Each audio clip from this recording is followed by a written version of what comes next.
Tired of your thoughts running the show? Stay tuned as we dive into how to fact-check your fears and find your calm.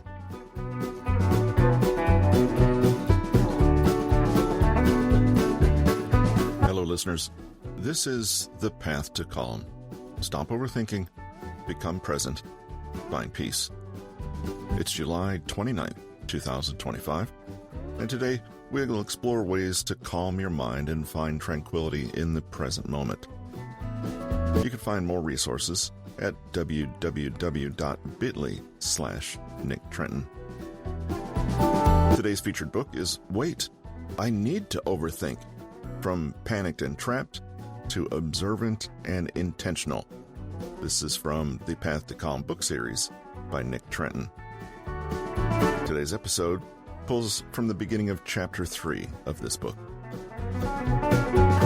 Today's episode is entitled Get Grounded, and we're going to learn how to do that by borrowing some concepts from cognitive behavioral therapy, you may know it as CBT, to do some fact-checking and reality testing.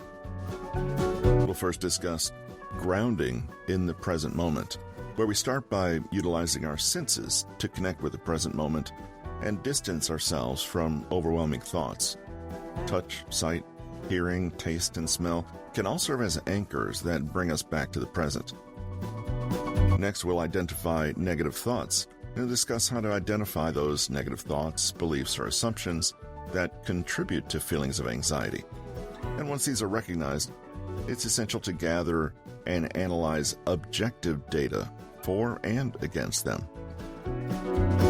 After we identify those thoughts, we'll do some reality testing, where we can gain a clearer understanding of the situation.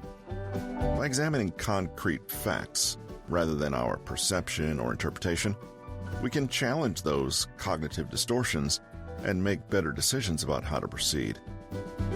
And finally, it's important to remember that the reality we experience is shaped by our individual set of filters, which we discuss frequently on the podcast. We want to ensure that we practice neutrality to ensure an accurate assessment of our thoughts and emotions. It's quite a list today, and it's a brief episode, so stay tuned. If you need a quick summary, check out the very end of the podcast where we'll summarize all the major points. You can find that timestamp in the show notes. Thanks for being with us today. Here we go.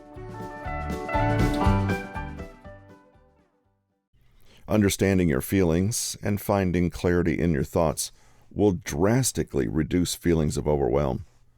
Many people will find that these two steps alone can significantly curb their anxious overthinking. In this chapter, we'll consider another approach, which is to ground yourself back to reality.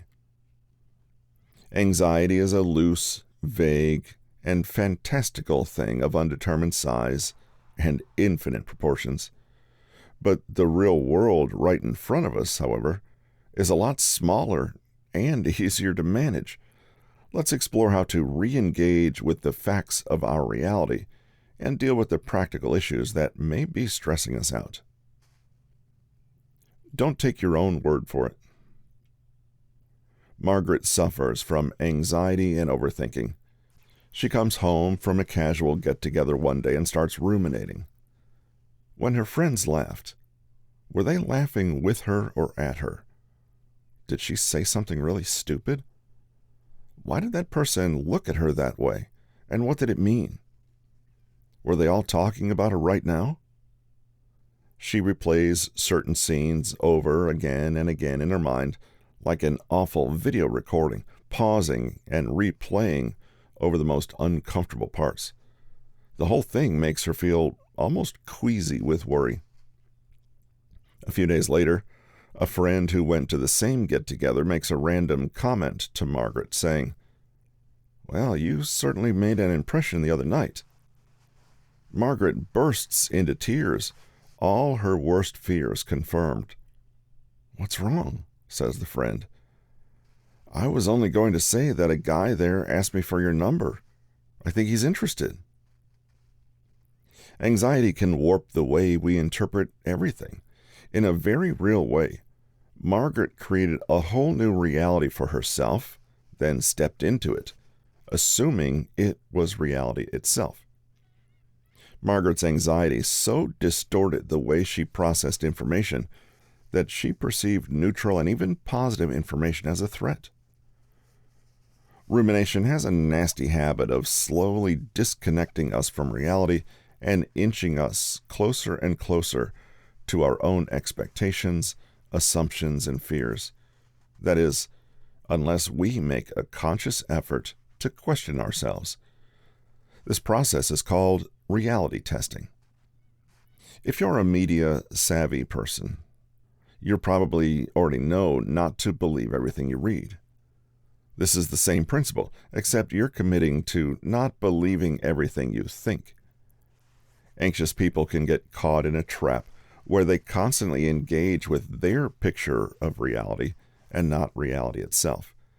If anxiety becomes pronounced enough and goes on for long enough, life can start to feel really off. You may feel lost, confused, foggy. During intense moments of anxiety, particularly during panic attacks, derealization may occur as a coping mechanism. This phenomenon involves the brain shutting down certain components to deal with overwhelming stress.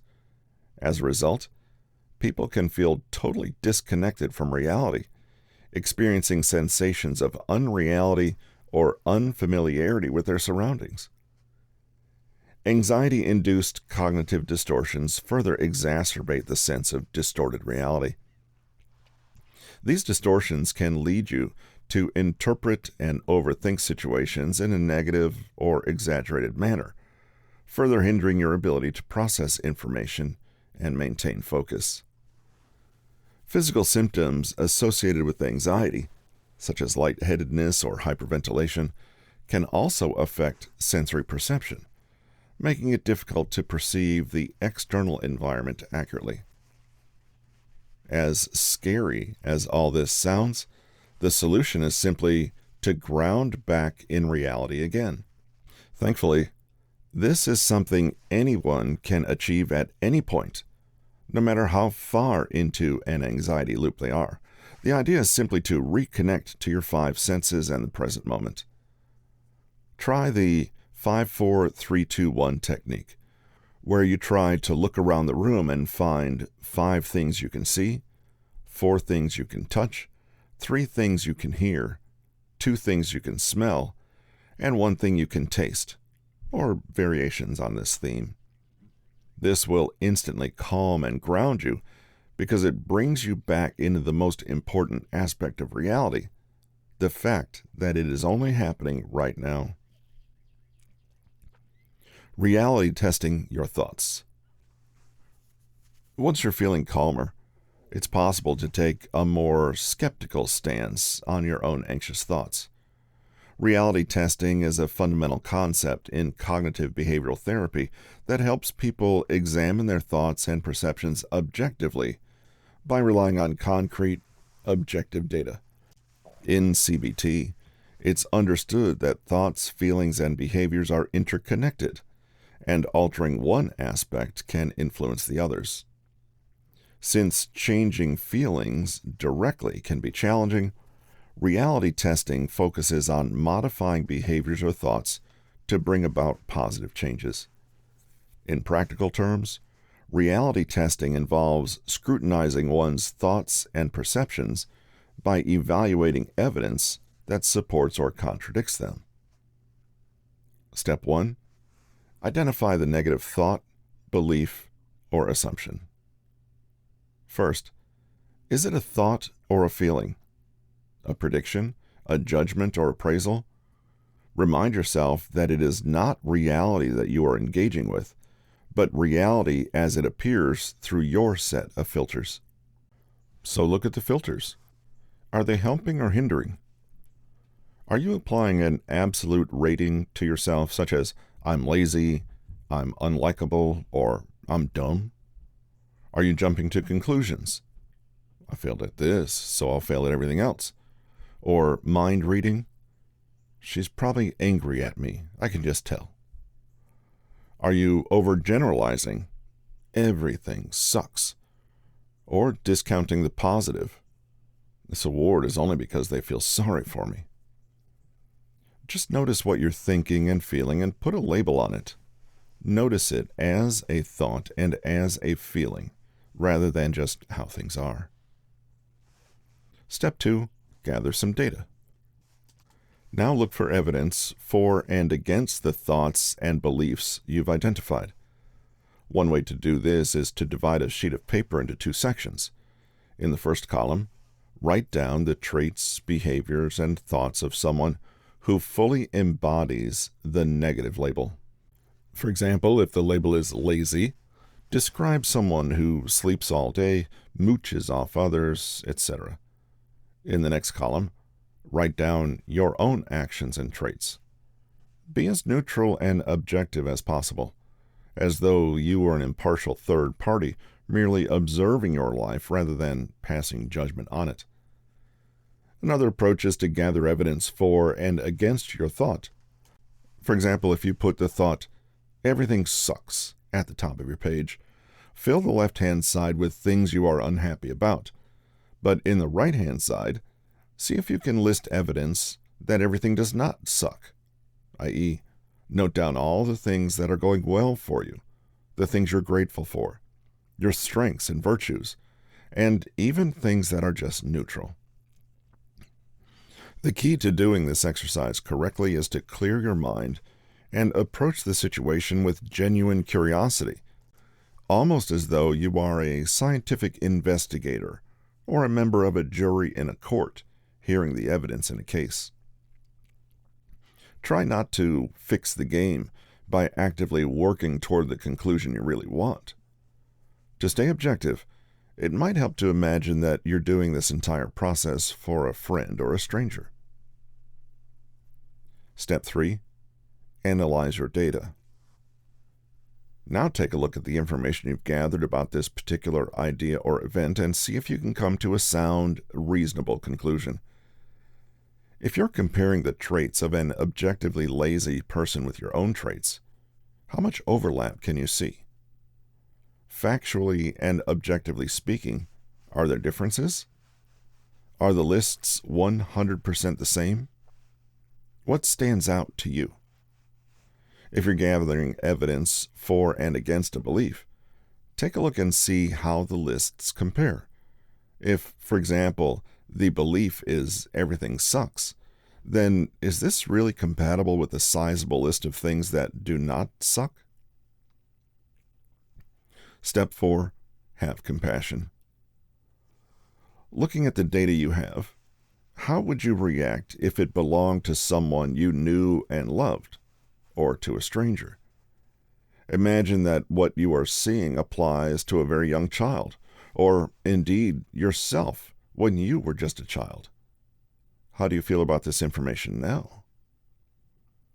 Perhaps there is some evidence that you are behaving in a lazy way, or perhaps there are some things that are quite negative in your life right now. Even so, what attitude would you take to this information if it was a loved one experiencing it and not yourself? Would you be as critical of them as you are of yourself? Consider showing yourself the same compassion you would extend to others. Sometimes a distorted thought is one that may be factually correct, but is still unnecessarily mean. Choose instead to be nice to yourself. Step 5. Gain clarity and identify areas for change. If you've worked through the first 4 steps, the 5th should come naturally. Through consciously asking yourself to find evidence for and against your beliefs and thoughts, you test them against reality and get a clearer and more realistic view. Is it really true that you're a lazy person? No. You adjust this a little. You may have some trouble right now dealing with a specific task, but that doesn't mean you are a lazy person. And even though some things are challenging, it doesn't mean that every single thing in your life is a problem. Through this process, we can begin to realize that we are often our own worst enemies, and that the source of much of our anxiety and discomfort in life is us. This can be a moment of revelation since it means that we can change and therefore reduce the level of anxiety we experience. In time and with practice, you can learn to deploy the above process very quickly and even automatically. But in the beginning, take your time and move through the steps deliberately and carefully. Finally, note that this process is not about reassurance. You're not trying to convince yourself that everything is just fine and that you have no reason to worry about anything. Even if you did try to placate yourself this way, you probably wouldn't believe it, right? Instead, the goal is to find a more moderate, realistic, and reasonable appraisal of yourself, others, and the situations you find yourself in. From that position, you can take purposeful action. There may indeed be a problem, but you'll be able to see this problem so much more clearly and manage it so much more effectively if you are not adding your own harmful distortions.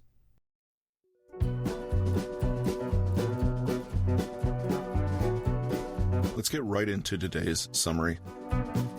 We can reduce anxiety by checking the facts and grounding back in reality. One way to do this is by grounding in the 5 senses, which are always connected to the present moment. Reality testing is a concept in cognitive behavioral therapy, CBT, that helps people examine their thoughts and perceptions objectively by relying on concrete objective data. First, identify the negative thoughts, beliefs, or assumptions, and then gather and analyze some data for and against them. Using plenty of self-compassion and non-judgment, you can then gain a clearer and more realistic view of the situation and identify areas for change if there are any. Remind yourself that it is not reality that you're engaging with, but reality as it appears through your set of filters. Be mindful of cognitive distortions and stay neutral, curious, and kind. And that's all for today's episode of The Path to Calm. We'll leave you with the words of Viktor Frankl. Between stimulus and response, there's a space. In that space is our power to choose our response. In our response lies our growth and our freedom.